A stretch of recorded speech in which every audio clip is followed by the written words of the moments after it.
Hi friends, আমি আমাদের চ্যানেলের পক্ষ থেকে সবাইকে আরও একবার সুস্বাগতম। আজকে যে বিষয়টা নিয়ে আলোচনা করব সেটা হচ্ছে আইসিডিএস রিক্রুটমেন্ট। পশ্চিমবঙ্গে প্রথম কিন্তু আইসিডিএস এর সুপারভাইজার রিক্রুটমেন্ট হচ্ছে এবং সেটা 2954 জন আপনারা অলরেডি জেনে গেছেন।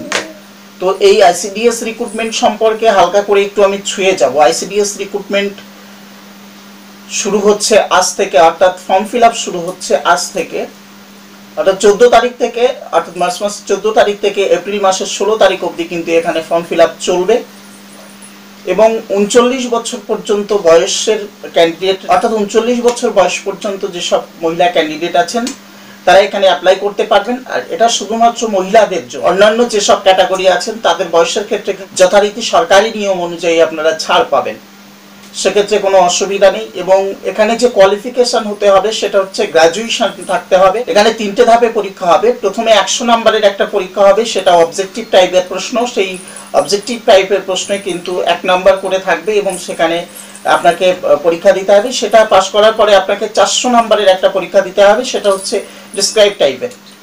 এই 400 নম্বরের পরীক্ষায় যদি আপনি উত্তীর্ণ হন, তারপরে গিয়ে কিন্তু 50 নম্বরের ইন্টারভিউ আছে। অর্থাৎ 3টে ধাপ পেরোনোর পরে কিন্তু আপনি এই সুপারভাইজারিতে চাকরি আপনার কনফার্ম হবে। আশা করি আইসিডিএস নিয়ে যারা আমাকে ফোন করছিলেন বা আমাকে বলছিলেন যে একটা ভিডিও বানান, তারা আশা করি বিষয়টা বুঝেছেন। তো যারা জেনারেল ক্যান্ডিডেট আছেন তাদের সাধারণত হয়তো 160 টাকা আপনাদের ফিস নেবে এবং এসসি এসটি যারা আছেন তাদের হয়তো কোনো ফিস নেবে না।